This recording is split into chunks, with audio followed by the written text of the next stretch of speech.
ऐसा मालूम होता है कि नाइजीरियन एयरफोर्स ने और नाइजीरिया की JF-17 थंडर्स ने जो है नाइजीरिया की सबसे बड़ी टेररिस्ट ऑर्गेनाइजेशंस में से एक ऑर्गेनाइजेशन ISWAP यानी Islamic State West African Province, जो कि फॉर्मरली नाइजीरिया की सबसे मशहूर दहशतगर्द तंजीम बोको हराम की एक एक्सटेंशन थी,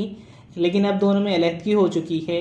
लेकिन ऐसा मालूम होता है कि नाइजीरियन JF-17 थंडर्स ने इन टेररिस्ट ऑर्गेनाइजेशंस की कमर तोड़ने में बहुत एक्टिव रोल प्ले करना शुरू कर दिया है। डिफेंस नाइजीरिया के मुताबिक नाइजीरियन JF-17 थंडर्स की जानिब से ISWAP पे PGM बॉम्ब्स यानी प्रिसीजन गाइडेड मुनिशन के जरिए ISWAP के ठिकानों को कामयाबी के साथ निशाना बनाया जा रहा है। इसके नतीजे में इन ऑर्गेनाइजेशंस यानी ISWAP और बोको हराम जैसी ऑर्गेनाइजेशंस के फाइटर्स की जानिब से सरेंडर किया जा रहा है, जो कि JF-17 की ऑपरेशनल परफॉर्मेंस में एक बहुत अहम बैज आप कह सकते हैं। PGM की बात करें तो JF-17 थंडर्स के पास LGB यानी लेजर गाइडेड बॉम्ब्स मौजूद हैं, GPS गाइडेड बॉम्ब्स मौजूद हैं और इसके साथ एसल पॉड का इजाफा, जो कि हम जानते हैं कि नाइजीरियन एयरफोर्स के JF-17 में मौजूद है। इसके अलावा नाइजीरिया के पास विंग लोंग ड्रोन्स भी मौजूद हैं और 829 सुपर टुकानोस भी हैं, जो कि प्रिसीजन गाइडेड मुनिशन की जॉब को परफॉर्म कर सकते हैं। लेकिन JF-17 thunder together with acyl pod इस मामले में उनका सबसे बड़ा एसेट है और इस जॉब को खुद पाकिस्तान एयरफोर्स ने रद्दुल फसाद या ज़रब अज़ब जैसे ऑपरेशंस के अंदर बहुत कामयाबी के साथ परफॉर्म किया है और टेररिस्ट ऑर्गेनाइजेशंस को प्रिसीजन के साथ निशाना बनाने में इन चीज़ों का बहुत अहम किरदार रहा है। और इसी वजह से एसल पॉड को भी नाइजीरियन एयरफोर्स की जानिब से आई रिमेंबर खास तौर पे इसी मकसद के लिए चूज़ किया गया था ताकि वो इनको प्रिसाइसली निशाना बना सकें। इट सीम्स कि JF-17 थंडर जो है लगातार अपनी रेपुटेशन को इंक्रीज़ कर रहा है, अपनी वैल्यू को जो है इंटरनेशनल प्लेटफॉर्म पे इंक्रीज़ कर रहा है, अपनी इमेज को जो है बेहतरीन बना रहा है और ये पाकिस्तान की मैन्युफैक्चरिंग में, पाकिस्तान एरोनॉटिकल कॉम्प्लेक्स की मैन्युफैक्चरिंग में कंबाइंड विद चाइना, ये एक बहुत अहम अचीवमेंट कही जा सकती है।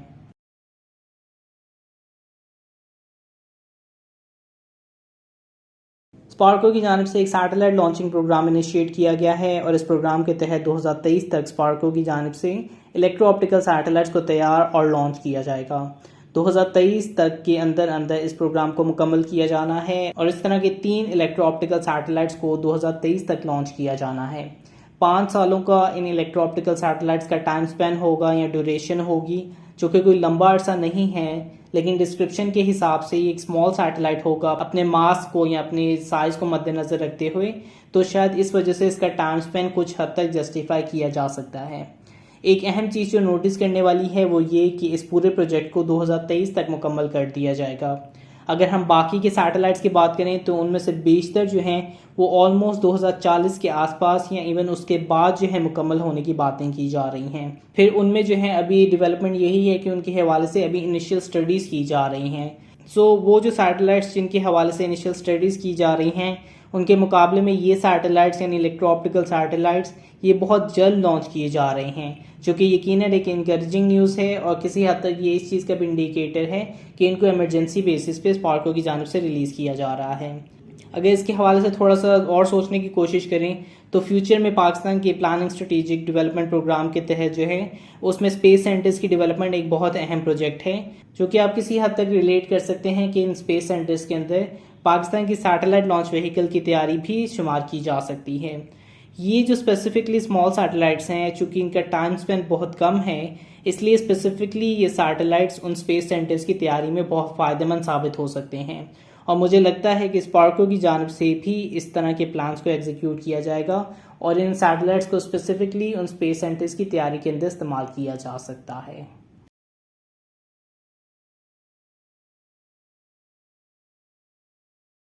2 सितंबर को पाकिस्तान नेवी की जानिब से ऑफिशियली पहले sea Sultan long range maritime patrol aircraft को इंडक्ट कर लिया गया है। Sea Sultan long range maritime patrol aircraft जो कि Brazilian made lineage 1000E Embraer में मॉडिफिकेशन करके तैयार किया जा रहा है। एक बहुत ही specific maximum take off weight इस एयरक्राफ्ट का है, जिसकी खास तौर पे इसी रेंज के अंदर पाकिस्तान नेवी ने डिमांड की थी जब इसका टेंडर रिलीज़ किया गया था। ऑल्दो ये अभी इंडक्ट कर लिया गया है, लेकिन अभी आई थिंक इसकी मुकम्मल कन्वर्जन नहीं हुई है।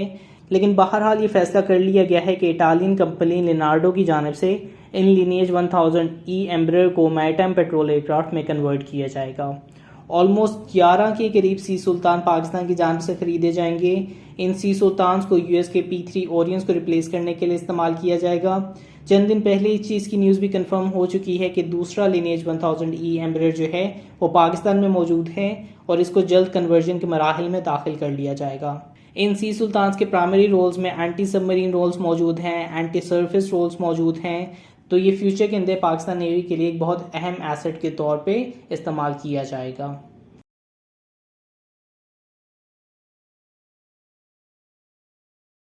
HIT यानी हेवी इंडस्ट्रीज टेक्सला के ऑफिशियल्स के मुताबिक HIT की जानिब से 155 mm की एक गन तैयार कर ली गई है। इस चीज़ को इस अनाउंसमेंट में क्लियर नहीं किया गया था कि 155 mm की गन जो है ये टोड गन होगी या सेल्फ प्रोपेल्ड आर्टिलरी। हाउएवर इसकी जो रिसेंटली इमेजेस निकल के सामने आई हैं इससे किसी हद तक ये कंफर्म हो चुका है कि ये एक टोड आर्टिलरी होगी। एनीवेज अनाउंसमेंट के मुताबिक अभी इस गन के टेस्ट एंड ट्रायल्स को परफॉर्म किया जा रहा है और इसके बाद जो है इसको पाकिस्तान आर्मी को हैंड ओवर कर दिया जाएगा। इस गन को पॉसिबली जो है हमारे 120 mm की कैलिबर की गन्स को रिप्लेस करने के लिए इस्तेमाल किया जा सकता है और लेटर ऑन इसको सेल्फ प्रोपेल्ड की कैपेबिलिटी भी दी जा सकती है। इस अनाउंसमेंट के अंदर या जो फुटेज जिसके अंदर ये अनाउंस किया जा रहा था कि 155 mm की गन तैयार कर ली गई है, उसी फुटेज के अंदर जो है हमें अल खालिद 1 मेन बैटल टैंक के हवाले से भी HIT ने बताया है कि उनकी जानिब से 3rd जनरेशन टैंक्स की तैयारी की जा रही है और उन्हीं विजुअल्स में हमें अल खालिद 1 का 106 चेसिस तैयार होते हुए देखने को मिला है। तकरीबन 105 यूनिट्स जो हैं उसके तैयार किए जा चुके हैं और अभी तक ये क्लियर नहीं है कि अल खालिद 1 के टोटल कितने यूनिट्स हासिल किए जाएंगे। अल खालिद 1 को तो ऑलमोस्ट 500 यूनिट्स पाकिस्तान आर्मी ने प्रोक्योर कर लिए हुए हैं, तो ये एक ज़रूर अहम एसेट है कि फ्यूचर के अंदर अल खालिद 1 मेन बैटल टैंक के कितने यूनिट्स पाकिस्तान आर्मी की जानिब से हासिल किए जाते हैं। लास्टली इसी HIT के विजुअल्स में कुछ नोटेबल एसेट्स जैसे पूमा 6x6, मुहाफिज 4 हमें देखने को मिली है। आई होप कि फ्यूचर के अंदर जल्द ही हमारी वेस्टर्न साइड्स पे FCs को इन आर्मर फाइटिंग व्हीकल्स या आर्मर फाइटिंग कैरियर्स को जो है जल्द अज जल्द अलॉट किया जाएगा।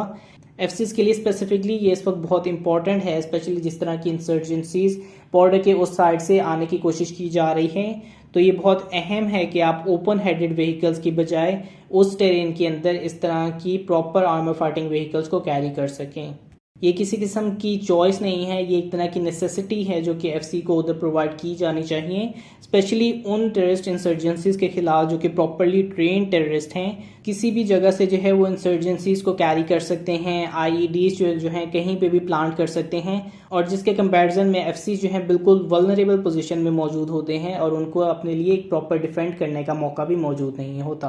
आई होप कि इस हवाले से भी प्रॉपर प्रोसीजर्स आगे लिए जाएंगे। आखिर में ये आप एक तरह का टीज़र कह सकते हैं। एक इमेज रिसेंटली निकल के सामने आई है जिसमें J16 का यूनिट देखा जा सकता है, लेकिन अगर आप गौर से देखें तो एक एयरक्राफ्ट के विंग किनार्स देखे जा सकते हैं जो कि फॉर श्योर FC-31 के किसी वर्जन से रिलेटेड हैं। इसमें जो एंटिसिपेट करने वाली या फ्यूचर के अंदर जो हमें ध्यान रखने वाली चीज़ है वो ये कि जल्द ही जुहाई एयर शो 2021 का इनेकाद किया जाना है। एविक की जानिब से इसमें बहुत सी नई टेक्नोलॉजीज़ मुतारिफ़ की जाने वाली हैं। इस चीज़ का लाइकली चांस है कि FC-31 के हवाले से कुछ ठोस चीज़ें हमें देखने को मिले। होपफुली इस हवाले से जो है हमें किसी किस्म की ठोस डेवलपमेंट जो है FC-31 के हवाले से देखने को मिले।